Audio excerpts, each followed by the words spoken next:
beautiful people. Welcome back to my channel. I guess you can call it a podcast. You guys, I'm late. I am. To talk about Ready to Love. Let me just say this, okay? Being a homeowner is great. It really is. However, there's no maintenance. There's no maintenance, people. Like, what the fuck? It's always something, and there's nobody to call except people that want a lot of your money. And anyway, that's why I'm late. So we'll get past it. I was just not in a great mood yesterday at all. So let's talk about it because we had some things happen here, right? I have one more quick complaint while we're complaining here, okay? I don't want to move on and then complain again later, but if you're new to the channel, please consider subscribing. I am not always complaining, but every so often I got to get my shit off. Yeah, why do we have new people that moved across the way or whatever with kids? Like literally all I hear is a basketball outside and I can't stand that shit. Like I've already told y'all I cannot stand the sound of kids at play. I can't stand it. I don't want it. Like I was so happy with there being zero kids around here, no dogs, no nothing.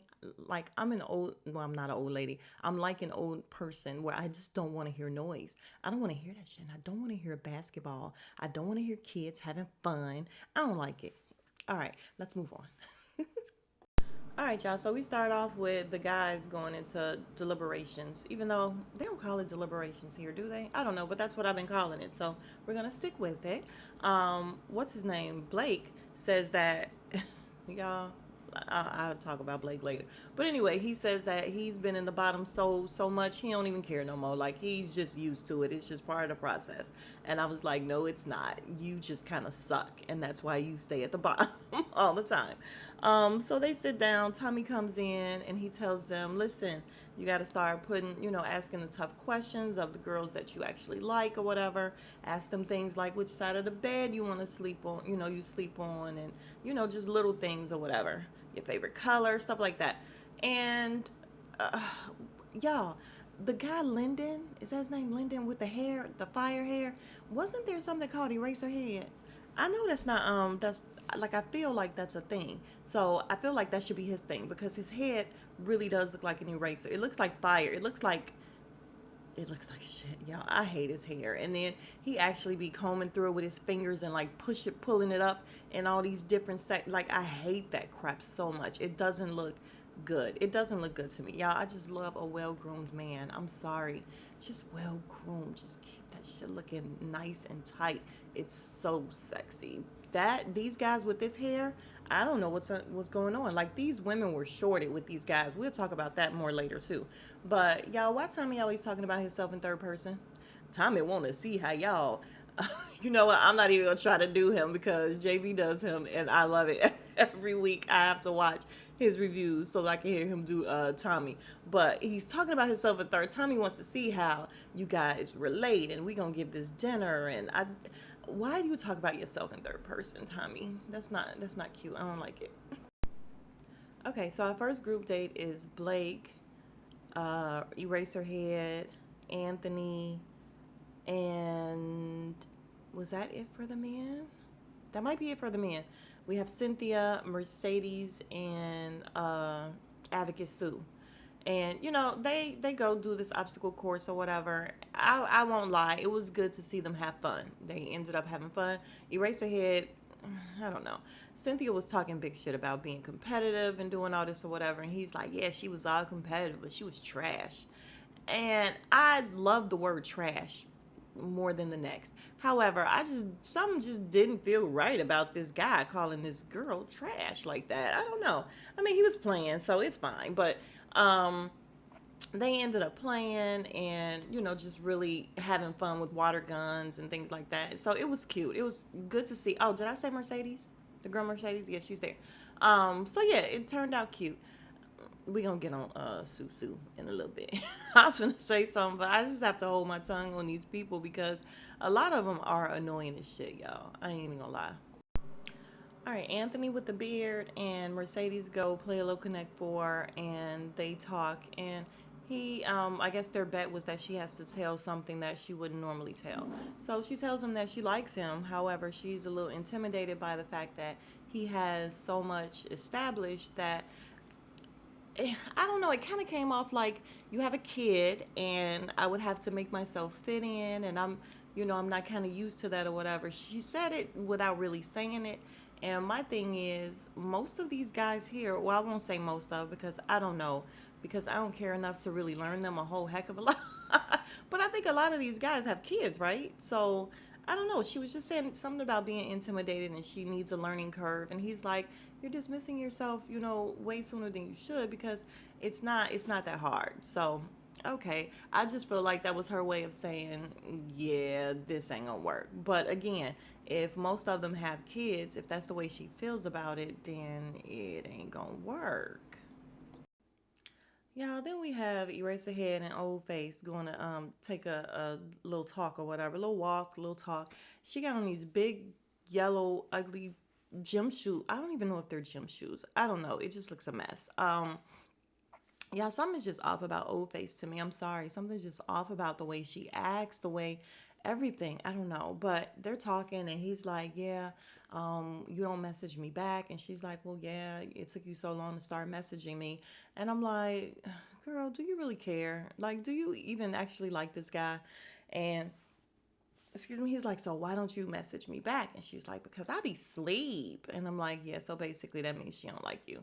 I be sleep and yada yada. So he's like, if I message you again, then let's, hopefully you message me back. She's like, I won't hold my breath. Okay, great. They don't like each other. And I don't like them. So it's okay. No, I'm being extra rude today. Y'all know I got stuff going on. So y'all gotta give me a little grace.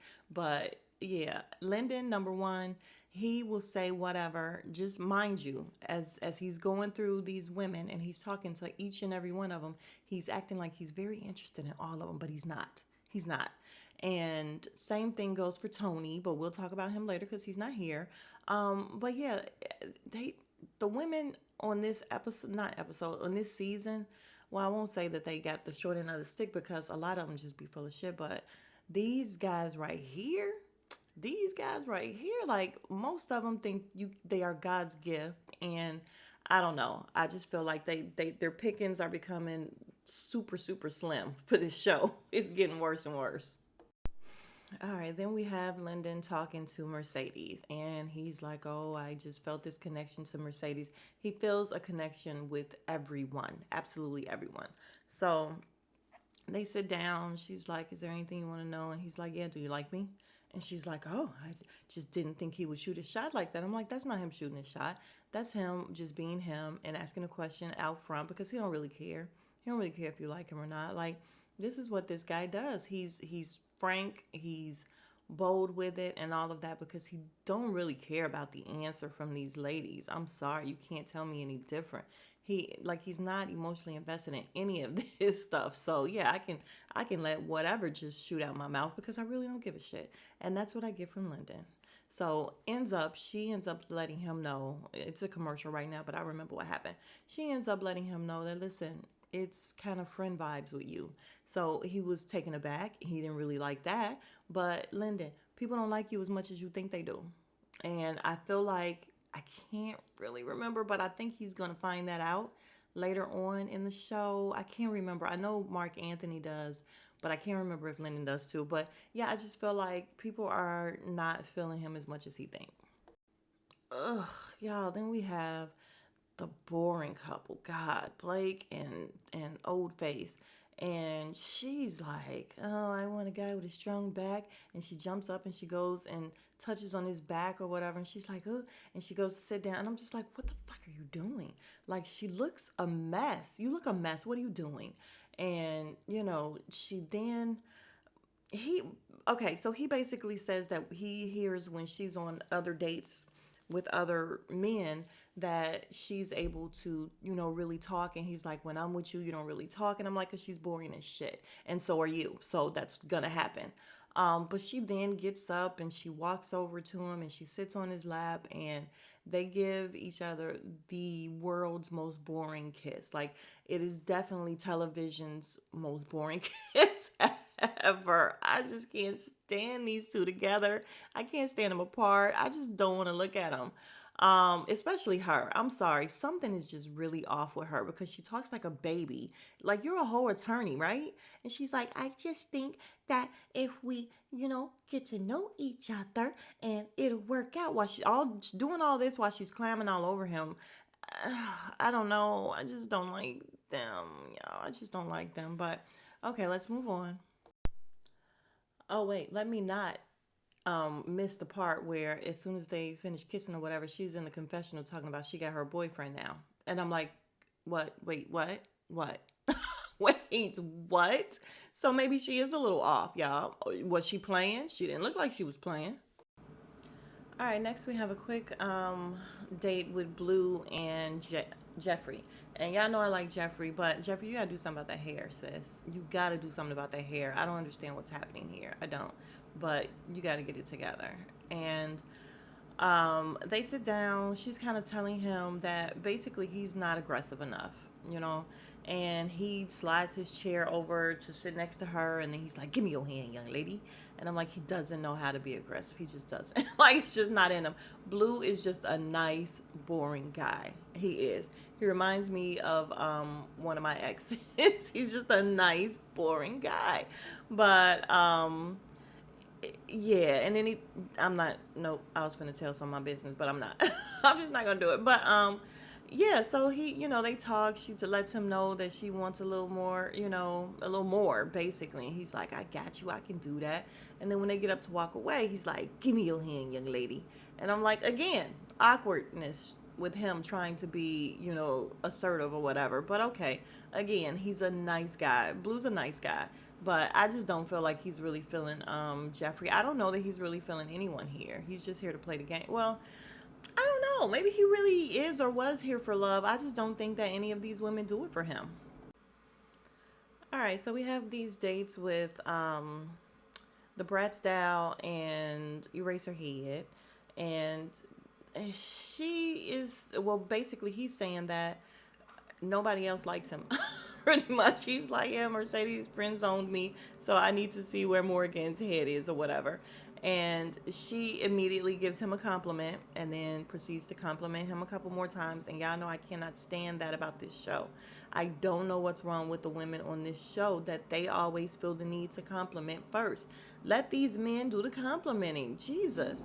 But, so they have the whole conversation. She feels like she could be transparent with him, yada, yada. We then have Tony and Gums. They go on a date or whatever. And he's saying how Morgan is more aggressive than she is. And to me, that's his way. He ends up telling her that. And to me, that's his way of saying, I need you to do more. But I don't know that he really like her like that. I think he just want her to do more, like some old creep shit.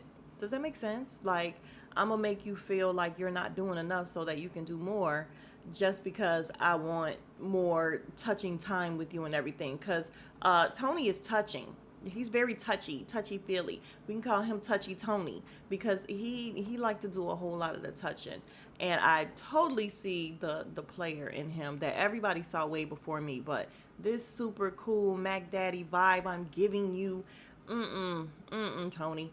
And I forgot to say last episode he stole what's her name, Jonika, whatever her name, when she was saying how she's tired of looking and she just wants to be. He ended up telling that to somebody last week, didn't he? He did, and I forgot to mention it because I remember when I heard it, I was like, this motherfucker, he didn't stole her whole little speech. He stole her whole little get down. So to me, Tony and Eraserhead will say whatever they need to say to get ahead. They're not sincere at all. All right, so next up is Jeffrey, Tony, Jonique, and Mark Anthony. So they sit down and Mark Anthony starts speaking. He's talking to Jeffrey. Jeffrey starts speaking about how she had this whole list of what she expected. Although she has kids, she wanted a man with no kids, but that, ended her up giving birth alone. And basically, the list is no good. I mean, you can have your preferences. You can know what you like, what you would like. But in essence, I mean, look at what's her name, Chili, with the list and all that stuff. Like when you just have a list that you want to stick to, because nobody's perfect. But then we talked to Jonique, and they talk about, ask her about the process and what she wants, and she just starts going. She just starts going with, she wants a man that's solid, that's gonna put them first and protect her and the family and yada yada. And Tony liked that shit. Tony liked that shit. He either likes it because she's different and she's not just super, oh, girly, and I'm just falling for everything you saying, or he likes it because he gonna steal her shit later. Mind you, I'm not playing. He be stealing people's stuff. But yeah, he's just like, oh, okay, so when she's talking, she's very well spoken, this and that, which I don't know if I ever like when people say that someone is very well spoken, because I mean, I get it, but I don't know. I don't know. It's just something about it. But she gives me Cynthia, where they come off and they definitely know what they want and they list it. It doesn't sound rehearsed or whatever. They just say what's on their mind. And I like it. I don't mind it. But we also find that her and like she Mark Anthony asked her something and she's like, I just said that. Like, and so we learned that she's just not feeling him. Like, she sees that he's not here for love for real. He's not. And she's not about him.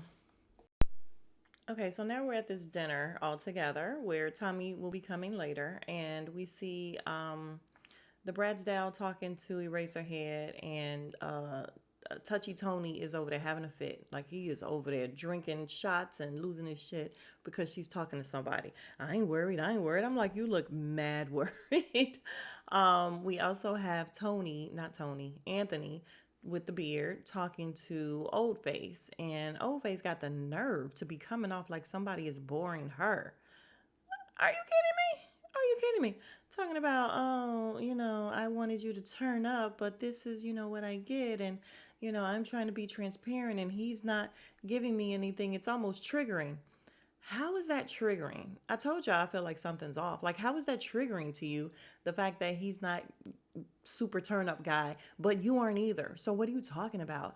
Not to mention the fact that I think she just likes Goof Troop. She just likes Goofy Blake, and so no, you're not really feeling him. But for her to say something is triggering to her, something which is nothing, triggers her, something's definitely off. Allegedly, I gotta say that.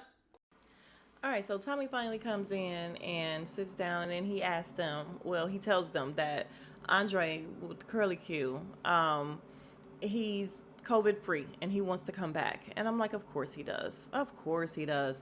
And if y'all could have seen Jeffrey's face, like her face dropped. I was like, dang. And in the confessional, she says that the entire time he's been gone, she's been really thinking about him. Ugh, y'all, with that hair, I just don't understand how they like him. I don't understand, but okay. Cynthia, of course, is all excited that he's coming back.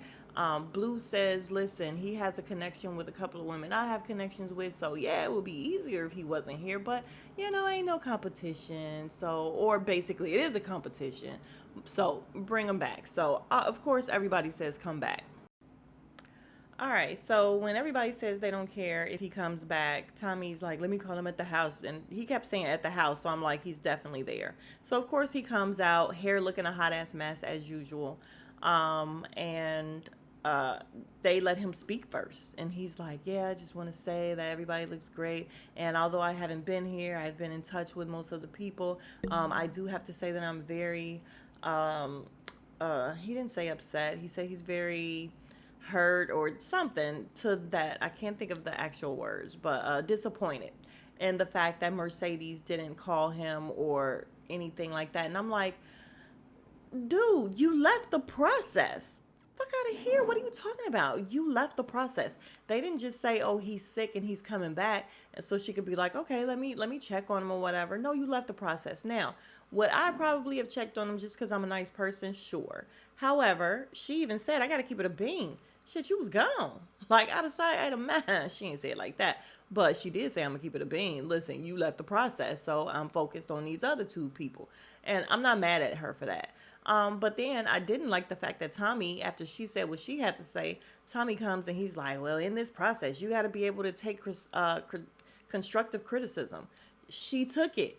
She took it just fine, but she could say what she want to say. And what she said was, I don't care that you were disappointed. You were gone. It is what it is. So how is she? I don't know. I just didn't like the comment that he made after that. All right, so now they're going around the room talking about who you like, who you don't like, or whatever. Well, first, of course, it's who you don't like. They start on Anthony, a couple of the women not really feeling him or whatever. They were nice about it. Then we get on Mark Anthony, and Mark Anthony is learning that he is not as cool and smooth as he thinks. A lot of these women are not feeling you, sir. And he was like, yeah, they were kind of, ganging up on me, or I was in the definite hot seat. And I'm like, yeah, you're not hot shit like you thought you were. You need to calm down. I did like Mark Anthony at first, but he just became kind of full of himself. Then, for some reason, we get to let Andre speak. And I'm like, he don't know nothing. He ain't even been here. Why is he talking? But he says that Suan, no, first, Touchy Tony says Suan, not so much for him. And somebody, no, this guy, Andre, says that Suan, something just about her. And I'm like, yeah, the fact that her face is old as shit, that's what's about her. Because they kept showing her face and she just kept looking with this super old looking face. I don't know. It's not nice, but it's true. Y'all know it's true. And then he's like, she just has this demeanor like she's above everyone. And I'm a skip ahead where somebody else says that about Blake as well. One of the women said that they feel like Blake looks down on people and has this superiority complex or whatever. And I'm like, so maybe that's why they get along. Maybe they are perfect together, but Blake don't really like her, so it is what it is. But yeah, I was just taken aback, not taken aback, but why is Andre talking? Why Andre get any sort of speech or say at all? He should just sit there and look a hot mess. Oh God, y'all, I'm being so mean today. Y'all know I got stuff on my mind. Okay, all right, let's move on. All right, so actually, it was Jonique that actually said that she doesn't like Blake. She said that he ain't really talking about nothing, and then Cynthia, no, Morgan, the Bratz Dow said that she doesn't like Blake as well. She doesn't think he's a nice person, and she was turned off by what he told Jeffrey and saying that he had already found his person, and then he finally comes out and says that Jeffrey's lying. And Jeffrey's like, dude, you too old to be lying. Like, please. So they do a little back and forth. And he says in the confessional that he felt like she was just being messy to come between him and Advocate Sue. And I'm like, nah, nah, nah. Timeline, sir. At that time, you were not all over Advocate Sue. You didn't start getting all over her until you and Jeffrey got into it and y'all had no more. Like, you had one day with Advocate Sue. She didn't care. I don't think she cared. Y'all, and bottom line with this whole back and forth with Jeffrey and what's her name? Jeffrey, what's her name? What's his name? Jeffrey and Blake. I just feel like Blake is a liar. I just do. So as he's talking and she's talking and he's saying, hopefully she could find what she needs and move on or whatever. And she's like, bless his heart. And then Advocate Sue speaks up and is like, keep my name out your mouth too as well. And I'm like, bitch, how about you just shut up? Nobody was even talking to you. All right, y'all, I stand corrected because I just watched it again and she did bring up Advocate Sue first. She said, yeah, and Sue be, running around worrying about who I'm with. And then later on, she talked a little bit more about Blake. Blake said she's lying. Lyndon said he believes Jeffrey is genuine. He doesn't believe Blake, even though that's his guy. He just don't believe Blake. And I'm like, how about that? And then that's when Sue says, keep my name out your mouth as well. And then she goes on this whole thing about being at the big kids table or the grown up table or whatever. She just sounds stupid. Like, we know the analogy she's making because she said it in the confessional last week. However, you didn't just say it here. So you just saying I'm at the grown up table doesn't make sense. Like, it falls flat. I just want her to go home. I want them as a couple to go home. How about that? I think that's it. I feel like we were left on a cliffhanger. Nobody went home and we didn't finish this whole thing out. I'm going to come back and wrap it up, but I feel like we're done. Hold on. Okay, so I was right. So let's wrap it up. That's the end. We'll talk about what happened next week. But the previews look pretty good. The Bratz Dow is laying into Blake, and I am here for it. And once again, Andre is talking to Mercedes about not checking on him. And I'm like, dude, why are you so pressed? Why are you so pressed for this one girl who didn't check on you? That's what did it. Like, he likes her because she don't like him. But anyway, If you are new to the channel, please consider subscribing. It is absolutely free. Please like the video. It does wonders for my analytics. And I will see you guys in the next video. Smooches. Oh, if you are still here, you're the real MVP. I keep forgetting to say that now. I gotta remember my whole spiel. All right, you guys. Smooches.